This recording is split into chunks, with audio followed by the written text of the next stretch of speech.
Excuse me ভাইয়া, yes. আমাকে একটু এই অ্যাড্রেসটা কোথায় বলে দিতে পারবেন?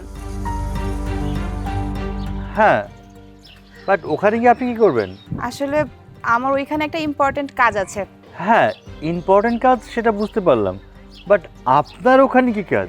অ্যাকচুয়ালি আমার সেখানে একটা ইম্পর্ট্যান্ট মিটিং আছে, আর আমি অ্যাড্রেসটা ফাইন্ড আউট করতে পারছি না, তাই আপনাকে জিজ্ঞাসা করছি। হোয়াট?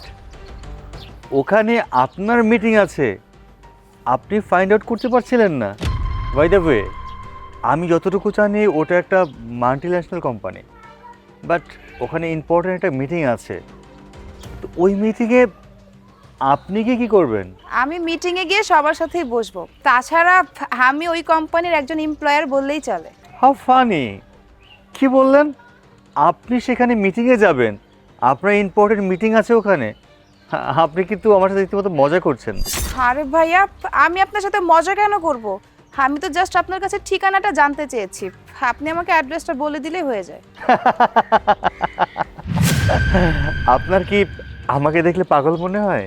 হ্যাঁ, কমন সেন্স আছে আপনার? আপনি মিটিংয়ে যাচ্ছেন, আমাকে বললেন যে ওই ইম্পর্টেন্ট মিটিংয়ে আপনি অ্যাটেন্ড করবেন, বাট আপনার পায়ের স্যান্ডেল, পরে একটা কামিজ, আর সাধারণ একটা ওড়না, কীভাবে মানে গার্মেন্টস কর্মীর মতো চলে আসছেন? এভাবে কেউ একটা ইম্পর্টেন্ট মিটিংয়ে যায়? কেন? কোথাও কি লেখা আছে যে কোনো মিটিংয়ে অ্যাটেন্ড করতে গেলে তাকে ফর্মাল ড্রেস পরে যেতে হবে? কোথাও লেখা নেই, কিন্তু আপনাকে ইম্পর্টেন্ট মিটিংয়ে যাচ্ছেন, আপনি একটা ফর্মাল ড্রেস পরে যেতে পারতেন। এখানে কি পরেছেন? এক্সকিউজ মি, একটা মিটিংয়ে আমি কিভাবে যাব বা কি পরে যাব এটা একান্ত আমার ব্যক্তিগত ব্যাপার। তাছাড়া আমি সাধারণ ড্রেস পরে চলাফেরা করতে কমফোর্ট ফিল করি। আমার কাছে আমার কমফোর্টটাই হচ্ছে ইম্পর্ট্যান্ট, তাই আমি আমার সাধারণ ড্রেস, আপনার চোখে যেটাকে স্যান্ডেল বললেন, ট্রাউজার বললেন, সাধারণ জামা, সাধারণ ওড়নাও চোখেতে পড়ছে না, এটা আমার কাছে কমফোর্ট। আর আমার তো মনে হচ্ছে আপনি মানুষকে মানুষের মেধা দিয়ে যাচাই করেন না, বরং মানুষকে বিচার করেন তার পোশাক আশাক দেখে। এটা কিন্তু মোটেও ঠিক না।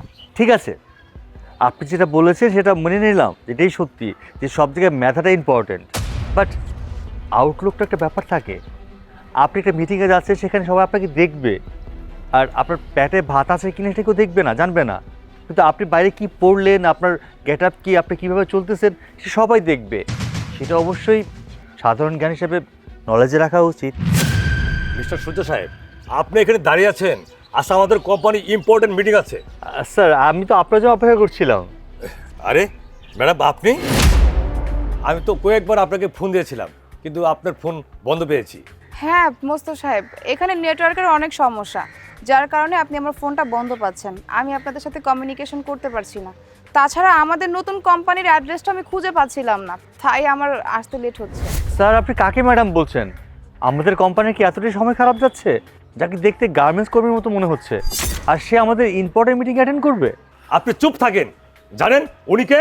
সে আর কি হবে, দেখেই তো বোঝা যাচ্ছে। সর্বোচ্চ আমাদের অফিসের পিয়ন হবে হয়তো। আপনি ওনাকে ইনসাল্ট করছেন? ওনাকে চিনেন? উনি হলেন আমাদের কোম্পানির সিইও। কথা বলা শেষ? আমার পরিচয় শোনার পর মুখটা বন্ধ হয়ে গেল কেন বলেন? আমাকে বেশি বেশি করে ইনসাল্ট করেন। এতক্ষণ তো আমার পোশাক আশাক নিয়ে কথা বলছিলেন, এখন আরো বলেন। আমি আপনার মুখ থেকে অপমান জিনিসটা শুনতে চাচ্ছি। মোস্ত সাহেব, আমাদের কোম্পানিতে কেমন আপনি এমপ্লয়ার রেখেছেন যে কিনা মানুষকে তার মেধা দিয়ে বিচার করে না, বরং পোশাক আশাক দেখে বিচার করে? আমি এই গেটআপে এসেছি, তাই তার সমস্যা মনে হচ্ছে যে একজন গার্মেন্টস কর্মী কিনা একটা ইম্পর্টেন্ট মিটিংয়ে অ্যাটেন্ড করবে, তো আবার এই পোশাকে। আপনি জানেন এই কোম্পানিটা আমার হাজব্যান্ডের। এরকম 15 থেকে 20টা মাল্টি ন্যাশনাল কোম্পানি আমার পড়ে আছে, প্রতিদিন আমাকে রোজ ভিজিট করতে হয়। তাছাড়া এই কোম্পানিটা নতুন, তার কারণে আমি অ্যাড্রেসটা খুঁজে পাচ্ছিলাম না। আর আপনি কি বলেন মিটিংয়ে অ্যাটেন্ড করতে গেলে ফর্মাল ড্রেস পরে যেতে হবে? কেন, সাধারণ ড্রেস পরে কি মিটিংয়ে অ্যাটেন্ড করা যায় না? আমি তো শো অফ করা পছন্দ করি না, আমি সাধারণভাবে সাধারণ মেয়ের মতো চলাফেরা করতে পছন্দ করি। আর আপনি, আপনার মাইন্ডটা এতটা ন্যারো কি করে হলো যে আপনি একটা মেয়েকে এইভাবে অপমান করে কথা বলেন? আপনার ঘরে কি মা বোন নেই? বা আপনি আজকে আমাকে যেভাবে ইনসাল্ট করে কথা বলেছেন, আমার জায়গায় যদি অন্য কোনো একটা মেয়ে থাকতো তার মনটাও তো আপনি ভেঙে দিতেন। আপনি মানুষকে ইন্সপায়ার কি করবেন? মানুষের মন ভেঙে দেওয়ার জন্য উঠে পড়ে দাঁড়িয়ে আছেন?